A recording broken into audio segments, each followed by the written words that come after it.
In this video, we will be going over how to use a bar model to represent markup and markdown. So in this scenario, we have a pair of shoes, which is $40. And that's the original cost. Since $40 is the original cost, we know 100%, meaning its actual cost, is $40. Now what we want to do is determine how much a 20% discount is like. And using the bar model, what we can do is we can figure out what is the value of 20% of the shoe using this model. So one way you could determine how much 20% is by splitting the 100% into equal parts. So what we can think of is, if there's 100%, we could maybe make it easier on us and split it into 10 equal parts. And we have 1, 2, 3, 4, 5, 6, 7, 8, 9, 10, which means that each part represents 10% because 100% divided by 10% is 10. Or if we want to express it a different way, 100% divided by 10 is 10%, and that means that each part is 10%. So what we know then is we can split 40 now into 10 parts. And if we do that, we know it's $4, meaning that each section is then represented by $4. So from this idea, what we can now assume is that if we are trying to figure out 20% of the shoe cost, we know 20% means it's 10% plus 10%, which is 20%, so 4 plus 4 is $8. 20% of the saving is $8, meaning that we're not going to pay for the purple amount, but we're actually going to be paying for this amount right here. And what we know is there's 8 pieces left. So 8 times 4 is 32. So what we know now is that we're paying $32 and we are not paying, see right here, not paying for 20% of the original cost. Now some of you may have approached this problem differently. What you could have approached is that we know the original shoe, which is 100%, cost $40. And since we're trying to get a 20% discount, what you could have done is you could have easily figured out that 20 could go into 100. Because if you divide 100 by 20, 100% divided by 20%, we get 5. Because 20 goes into 100 5 times.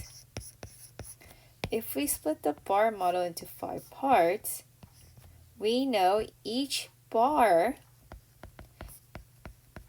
is 20%.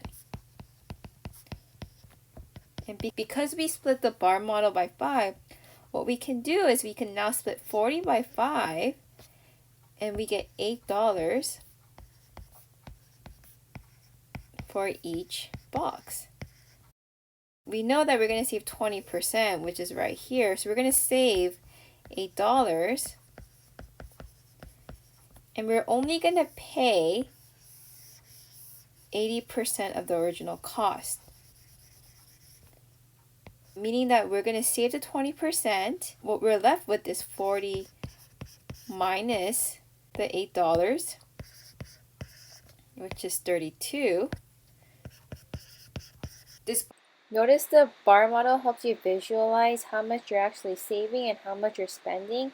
It's a great tool to use when calculating the new cost, also the amount of money that you're saving. Additionally, if you wanted to solve this without using the bar model, what you could have done is use the previous lesson and you could have figured out markdown by multiplying the original cost by the percent saving. And remember, when we multiply by the percent saving, you have to change it to a decimal. So in this scenario, the original cost is $40. And we're going to multiply it by 20%. To change 20% to a decimal, what you can do is you can find a decimal, which is at the end, move it twice because 100% has 2 zeros. So we move the decimal twice and it will be 0.2, it will be 0.20, And then what you'll do is you'll multiply 40 times 0.20. And when you multiply 40 times 0.2, 0 times 2 is 0, 4 times 2 is 8. Since there's one decimal, we move one decimal, then we get 8. And we find out our markdown is $8. To find our retail cost, that means the cost of the shoe. What we do now is we do the original cost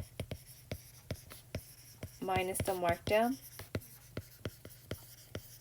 And we get 40 minus $8. And we get 32. Notice our answers are very similar based on using a bar model and an algebraic method. And these two strategies help us figure out not only the money that we're going to save, but how much money we're going to spend at the end. And from this video, I want you to understand that markdown is the amount of money that you're saving, whereas the retail cost is the cost that the shoe will be sold in the store.